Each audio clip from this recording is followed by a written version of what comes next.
Labdien, kolēģi! Izskatās, ka ir samērā vēlu pēcpusdiena, un droši vien, ka jūs varētu sagaidīt, ka universitātes padomes priekšsēdētājs tagad stāstīs par to, ko tālāk izglītībā un mūža izglītībā piedāvā Latvijas universitāte.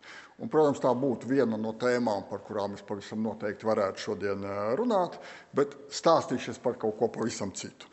Un drīzāk stāstīšu par savu personīgo pieredzi mācoties, jo tas, kas man uzkrita iepriekšējās virknē runu, kad cilvēki teica, tad, kad es biju skolā, man patika mācīties. Kas, protams, ir absolūti apsveicami un forši. Es jautātu, kam no jums tagad patīk mācīties?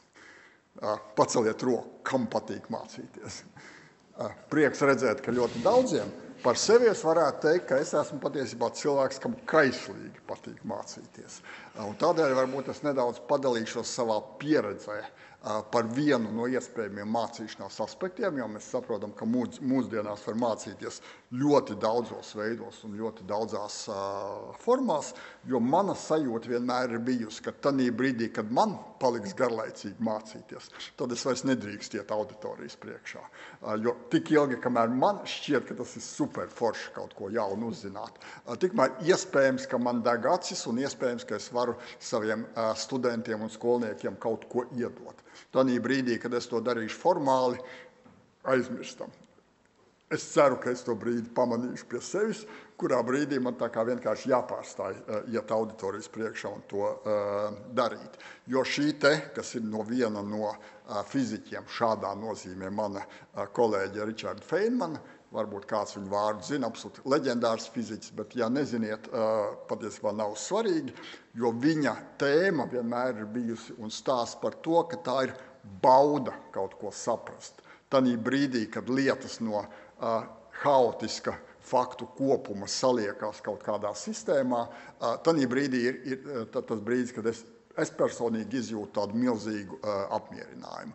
Jo viss mans mūžs, ja liela daļa mana mūža ir pētniecība, zinātne, un tad, kad es runāju ar saviem kolēģiem, kurā brīdī ir tā eiforijas sajūta. Dažādiem cilvēkiem dažādi, līdzīgi es saprotu, tas ir mākslā, runājot ar saviem kolēģiem no mākslas. Man personīgi tā eiforijas sajūta ir tanī brīdī, kad es sapratu, ka bija fakti, kaut kādā veidā tas nesalikās sistēmā, un vienā brīdī tas tā kā no gaisa nokrita. Sapratu, sistēma ir izveidojusies. Un es domāju, ka šī sajūta var būt tad, kad tu pirmoreiz saproti, neviens nekad to nav sapratis, es savā zinātnē to esmu sapratis, un tālāk būs grāmatas, tālāk būs publikācijas, bet patiesībā tā sajūta absolūti nemainās. Ja es sapratu to, ko jūs visi iespējams jau ziniet, jūs to esat sapratuši, es to vēl neesmu sapratis. Un es vienā brīdī priekš sevis saprotu, ka arī man tās lietas saliekās kopējā sistēmā, un patiesībā tā eiforijas, latviski sakot, kaifa sajūta, patiesībā nav ne pa kripatiņu mazāka, ja to daudzi jau ir sapratuši, es tikai tagad šo te esmu sapratis. Un lielā mērā es domāju, ka tas nāk kā mācīšanās prieks, šis saprašanas prieks, priekš manis tas vienmēr un visos dzīves etapos, visās dzīves stadijās ir bijis ļoti svarīgi. Tad jautājums, kur katram no mums individuāli mācīties? Kā es teicu, to var darīt ļoti daudzos veidos, ļoti dažādās vidēs. Es dažus piemērus izstāstīšu no savas pieredzes no digitālās vides, jo šodien mēs daudz esam runājuši par digitālo vidi, digitālo mācīšanos un tā tālāk. Vēl vairāk, kā man šķiet, šobrīd tas, ka mēs dzīvojam šī absolūti atvērtajā pasaulē, un ļoti daudzas lietas mums ir pieejamas, ka to vajag izmantot. Un es domāju, ka mūsdienās ir ļoti maz cilvēku palikuši, kam ir valodas barjeras, kāpēc to nevar darīt citās valodās. Un, protams, mēs diezgan daudz dzirdējām arī diezgan tādu skeptisku vārdu par YouTube, un absolūti pamatoti, bet es gribētu teikt, ka arī tur var atrast absolūti fantastiskas lietas, tikai mūsu izvēle ir, kam mēs tērējam laiku un kam mēs netērējam laiku, ar ko mēs vienkārši piesārņojam savu prātu, un kurā brīdī mēs atrodam resursus, kuri patiešām ir vērtīgi, jo ļoti daudzas vadošas pasaules universitātes ir ielikušas pilnu savu kursu video ierakstus, YouTube kanālā. Ļoti daudz skaistas lietas tur var atrast. Piemēram, no filozofijas un matemātikas robežas par Rasela paradoksu var atrast ļoti skaistas lietas. Bet tas ir vienkārši kā piemērs. Citi resursi, daži vienkārši nosaucot. Es nezinu, vai kāds no jums ir skatījies un izmantojis Great Courses. Ir tāds absolūti fantastisks resurss, kurā ir parasti 32, 24 vai 32 lekciju kursi, tātad pietiekoši apjomīgi kursi, piemēram, šis par cilvēka valodas evolūciju. Man savā laikā viņš licies viens no fantastiskākiem, interesantākiem kursiem, ko es esmu apguvis. Tas ir no Kolumbijas universitātes, viena no pasaules vadošām universitātēm. Jūs variet tātad daudzu stundu garumā, es bieži to daru, starp citu, staigājot ar suni, ideāls variants, lai klausītos audio formātā lekcijas. Tam ir iemesli, kāpēc tieši tādā režīmā, bet laika mums ir maz, es varbūt neiešu tehniskās detaļās, kā to labi darīt, bet tas ir absolūti fantastisks resurs, kur ar ļoti daudziem kursiem, ļoti dažādās nozarēs. Vēl viens ir masterclass, arī milzīgs resurs. Piemēram, tur ir Hillarijas Klintonas lekciju kurs. Jūs varētu jautāt, par ko tad valsts sekretārei, ekssekretārei stāstīt par politiku. Absolūti nē. Klintons kundze stāsta ļoti interesantu kursu, kā turēt stresu. Un kā mēs saprotam, viņas amats ir tas, kurā stresu turēt ir nācies ļoti, ļoti daudz. Manā karjerā ir bijusi absolūti unikāla pieredze pusdienu ar viņu pavadīt kopā, tad, kad viņa bija Latvijas universitātē stāstot lekcijas studentiem, kas varbūt nebija pats izaicinošākais droši vien uzdevums viņas profesionālā karjerā, bet redzēt viņu reālā dzīvē, kā no ļoti nogurušas sievietes, es atļaušos tiešā tekstā teikt, nonākot studentu auditorijas priekšā, sajūta ir tā kā šampaniešu pudeli atkorķēja, pēkšņi dzirkstoša, humora pilna un tā tālāk.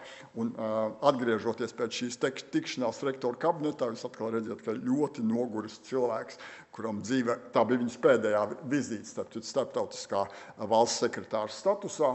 Tā kā redzēt to, kā cilvēks spēja profesionāli mobilizēties un profesionāli lietas darīt, ir fantastiski. Un ja jūs variet dzirdēt liela, pietiekoši gara apjoma lekciju kursu, viņas pieredze, kā viņa to dara, tā ir, es domāju, unikāla iespēja, kuru droši vien ir vērts izmantot. Tad ir jautājums, tas, ko es visu tagad teicu, kāds šodien jau teica, ka mēs no stāstīta atceramies 10%, tad, ja mēs noklausāmies video lekciju, ko mēs no tā atceramies? Kaut kādas emocionālas lietas atceramies, bet patiesībā mūsdienās ir izdomāti daudz jaudīgāki instrumenti, kā patiešām iemācīties. Nezinu, cik jums ir nācies saskarties ar to, ko profesionālā vidē sauc par MOOC-iem, Massive Open Online Courses, ko izdomāja Stanfordas universitāte jau kādus gadus atpakaļ, kas ir ļoti interesants formāts audio mācīšanai. Piemēram, viens no kursiem, kas man ir ļoti gājis pie sirds, ir spēļu teorija. Jūs zināt, ka ekonomikā un sociālā vidē tā ir ļoti nopietna un interesanta teorija, kas dažādas procesus spēja modelēt.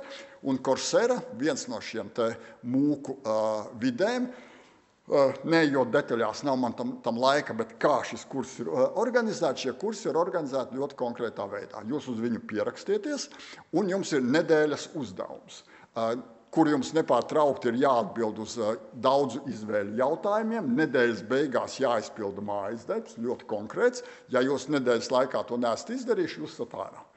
Jūs neesat pabeidz šo kursu. Patiesībā tas mūs ļoti disciplinē. Katrs no mums zina, ka situācija, ka šonedēļ tā kā ir šausmīgi daudz darba, šonedēļ es tā kā atlikšu malā, nākošu nedēļu izdarīšu par 2 nedēļām. Nākošu nedēļu, kā parasti, nav vieglāk kā iepriekšējā, un tas vienā brīdī strauji beidzās. Šis saka, ka, ja es gribu turēties šī ritmā, tad es to daru. Kursa beigās ir ļoti nopietnas eksāmens. 2 stundu termiņš no brīža, kad jūs sākiet, ļoti konkrēti uzdevumi, jūs vai nu pabeidziet šo kursu vai nepabeidziet. Un tad, kad jūs izejat cauri šādiem kursiem, man ir pārdesmit certifikāti no Coursera par kursu pabeigšanu. Tad, kad jūs izejat cauri šim, sajūta ir, šito es iemācījos. Tā kā šī nebija tā kā laba laika pavadīšana, tā kā tā kā pa vieglo. Šis ir, es nopietni mācījos, atceros, ka vienu eksāmenu vienā milzīgā rektora konferencē, esot Dubajas viesnīcā, sēžu starplaikiem kārtoju eksāmenu, tā kā eksāmenis jānokārto. Gribās, lai tas kurs ir pabeigts. Tā kā tas rada šādus te papildus izaicinājumus un papildus stresus. Šis arī no Stanfordas universitātes kurs, reāli profesori, reāli izveidots kurs, tā kā tā nav viegla izklaide, bet jūs patiešām saprotiet, ka jūs iemācieties un tā sajūta ir super, forši. Un jūs variet saņemt par to certifikātus, tāpēc iespējams, ka jūsu darba devējs to ņem vērā. Neiešu detaļās, bet ir ļoti interesanti, kā notiek autentifikācija, kādā veidā viņi zina, ka tātad šeit ir otrā pusē Mārcis Sauziņš, nevis kā cits.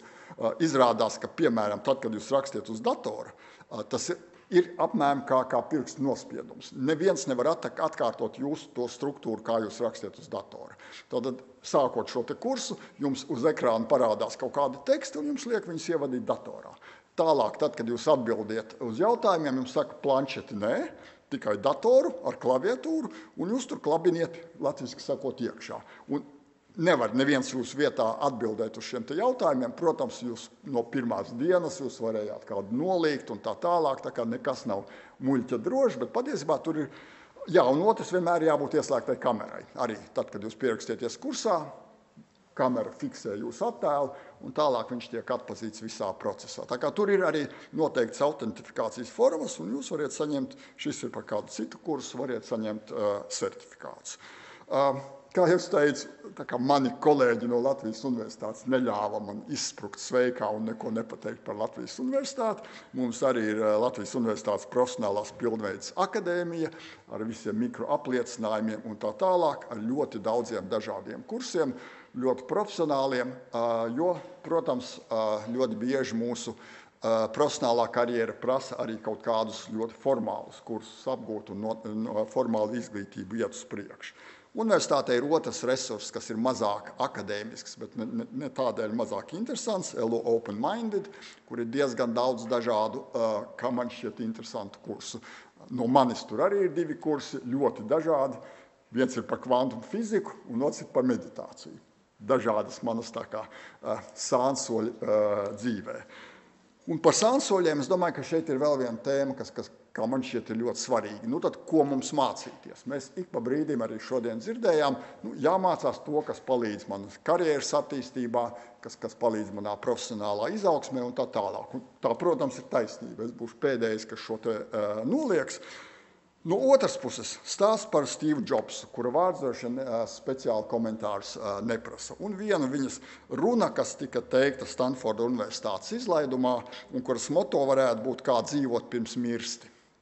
Izklausās tāda milzīga pretenzija. Mēs zinām, ka tādā laikā Steve Jobs zināja, ka viņš ir neglābjams slims un ka viņam ir atlicis dzīvot nepārāk ilgi. Līdz ar to šis nav tā kā figurāls izteiciens, šis ir stāsts pēc būtības. Viņa vēstījums Stanfordas universitātes studentiem.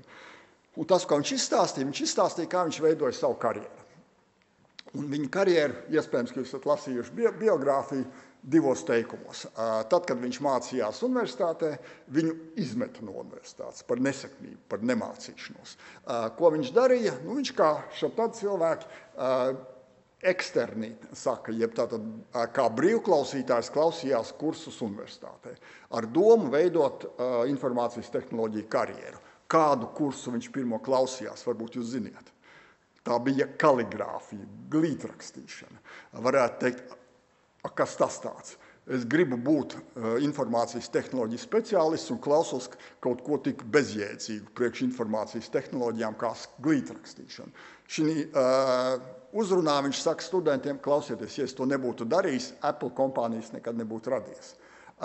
Un vēl vairāk jūs rakstītu ar tiem Microsoft tehniskajiem šriftiem joprojām. Iespējams, ka viņš nedaudz pārspīlē ar šo, bet viņa stāsta, ka šis būtiski izmainīja viņu dzīvi. Vēl vairāk viņš saka, jūs nevariet savu karjeru izplānot skatoties uz priekšu. Teikt, ka tagad es pabeigšu šo skolu, to skolu, un tad es būšu, direktors, firmas vadītājs vai vēl kaut kas. Viņš saka, jūs dariet lietas, kas izklausās bezjēdzīgas. Jūs nevariet to ceļu nospraust, tos punktus savienot uz priekšu. paskatoties atpakaļ, jūs sapratīsiet, ka bez tā it kā ļoti neracionālā, ko jūs darījāt, jūs nebūtu nonācis tur, kur jūs nonācāt. Dariet, saka Stīvs Džobs, lietas, kuras neizklausās racionālas. Ja šī brīdī jums šķiet, ka tas ir tas, ko jūs gribat. Gribu klausīties kaligrāfijas kursu.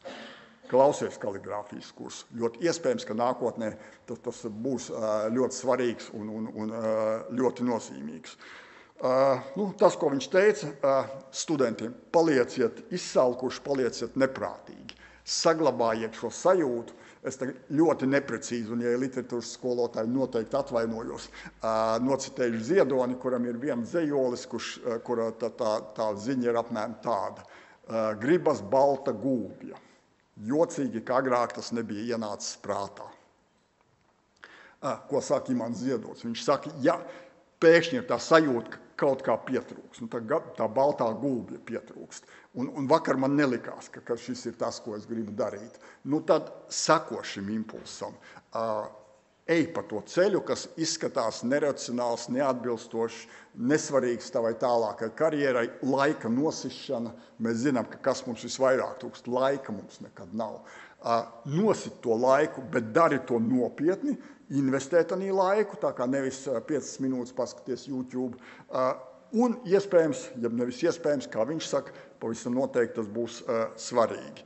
Tad, kad es šo vienreiz jau stāstīju, šo tēmu, no zāles bija jautājums, profesor, ko jūs esat darījis visu tādu neracionālāko, muļķīgāko savā dzīvē, kas ir nospēlējis būtisku lomu.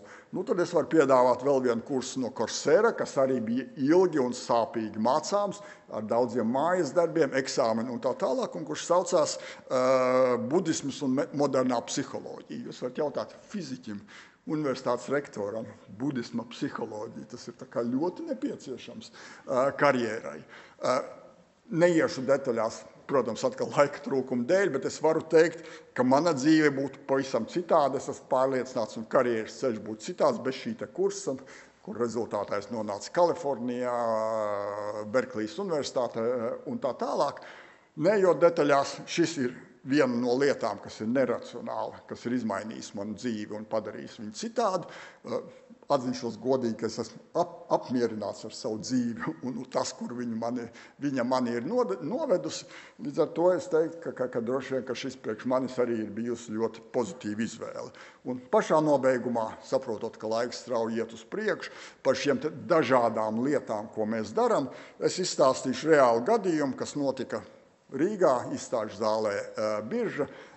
Viens no visu laiku, es domāju, spožākajiem Latvijas mecenātiem, Boris Teterevs, diemžēl tagad nelaiķis, bija uzaicinājis vienu poļu izcelsmes amerikāņu mākslinieku, Lehu Majevski, uz Rīgu. Bija Majevska personāla izstāde. Varētu likties, kāpēc es šito stāstu. Tūlīt jūs sapratīsiet, kāpēc es šito stāstu. Un bija izstādes atklāšana. Šeit ir Majevskis kopā ar Teterevu, un izstādes atklāšanā. Droši vien, ka mēs visi esam bijuši šādos pasākumos, kad varbūt nav īstais laiks baudīt mākslu, jo ir burziņš, ir vīneglāzes, ir socializēšanās, un tur bija tieši tāpat. Izstāde tiek atklāta, un pēkšņi mēs visi ar sānu redzam, ka uz milzīgas sienas, uz milzīga ekrāna Leks Majevskis rāda Pītera Breigeļa bildi Golgātas ceļš. Pirmā sajūta kāda? Modernie mākslinieki mēdz būt ekscentriski. Majevskis personāla izstādē pēkšņi rāda milzīgu Breigeļa bildes reprodukciju. Kādā sakarā. Pēc mirkļa arī klātsošiem mēs redzam, ka patiesībā tas, ko viņš rāda, nav Breigeļa bilde, bet ir viņas inscenējums, ka te personāži tur pārvietojās. Tad viņš stāstīja Majevskis, kā viņš to bija izdarījis. Šādu vietu dabā grūti atrast ar tādu klinti, bet viņam tas bija izdevies. Viņš teica, un tad es atvedu 500 skolniekus, tas ir par skolu, un sastādīju tādīs vietās, jo tur ir apmēram 500 personāži. Tur, kur tam viņiem ir jāatrodās, tad ar operatoru ejot ar dažādiem objektīviem no dažādām vietām, fotografējot to, lai saprastu, kur mēs pēc tam inscenēsim. Viņš saka, aizbraucam atpakaļ uz studiju, skatāmies tās fotogrāfijas un šī bilde, kas patiesībā atrodas Vīnes muzejā.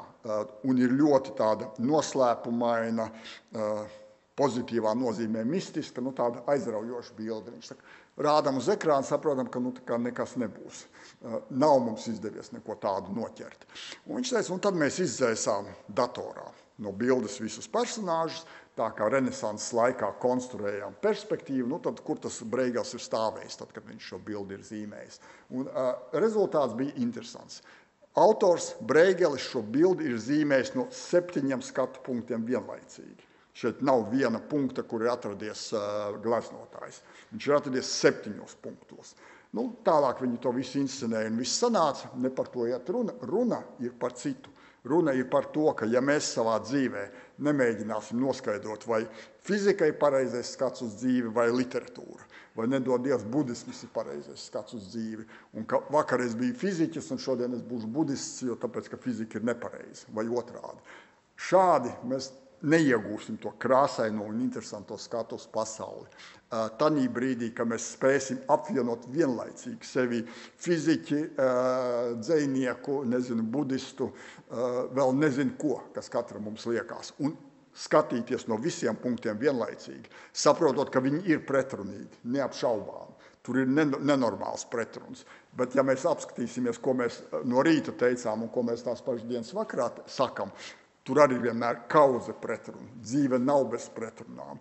Un tad, ja mēs spēsim saprast, ka šīs pretrunas nav nogalinošas, bet taisn otrādi apvienojošas, šo te krāsainumu un pilno ainu uz pasauli iedodošas, tanī brīdī es gribu teikt, ka dzīve kļūst tikpat interesanta, tikpat krāsaina, tikpat noslēpumaina kā šī te Breigeļa glezna, un to ir iegūt mācoties ļoti dažādas lietas, brīžiem neracionālas, brīžiem tā kā no pretrunīgas lietas. Tad, kad mēs to darīsim, viss būs atkal interesanti. Un noslēgumā sakot jums paldies par uzmanību, šeit ir mana e-pasta adrese, jo kā vienā skolotāju seminārā par fiziku, pēc mana stāsta viens no skolotājiem teica, profesor, pēc jūsu stāsta man radās kognitīvās disonances sajūta. Tā izsakās skolotāji. Arī es esmu pie viņiem piedaroši. Ja kādam ir kognitīvās disonances sajūta, jo tas skolotājs patiesībā mēs pēc tam ar viņu aprunājāmies e-pastā. Viņš gribēja teikt, profesor, es totāli nepiekrītu tam, ko jūs sakiet.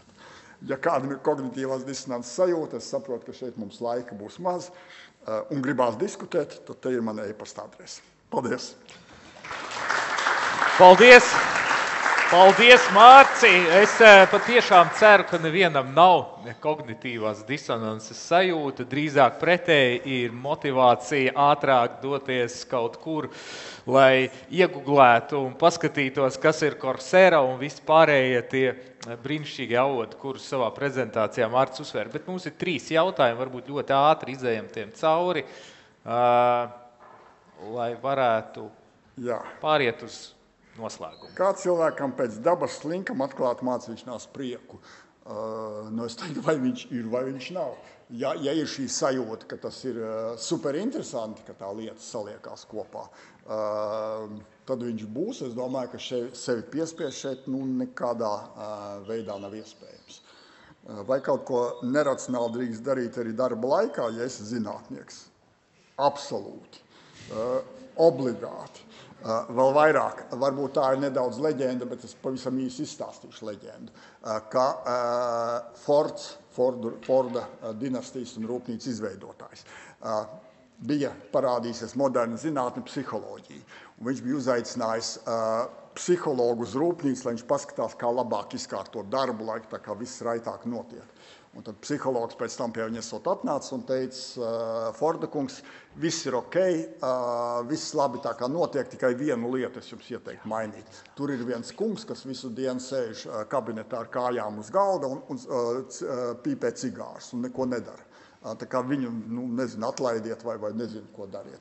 Uz ko Fords pasmējis un teica, paldies par ieteikumu, bet viņu es nekad neaiztikšu. Viņš tur sēž ar tām kājām uz galda un reiz gadā ģenerē ideju, kas man atnes miljonus, lai viņš tur sēž. Tā kā es gribētu teikt, ka šeit ir ļoti līdzīgi zinātnē un ne tikai zinātnē. Tad tanī brīdī, kad jums nebūs brīva laika slinkot, idejas neradīsies. Idejas rodās brīvajā laikā slinkojot, it kā, bet aktīvi slinkojot. Tā kā šo noteikti var darīt darba laikā, manuprāt. Vai visiem lēms izjust saprašanas baudu? Man liekas, ka jā. Vai kādam nav bijis baudas saprast šeit? Droši vien, ka neviens neteiks, ka nav bijis. Tā kā es teiktu, man šķiet, ka jā. Paldies! Es arī domāju, ka šo baudu arī šodien mēs esam baudījuši. Mārci, arī tev mums ir sagatavota neliela dāvaniņa.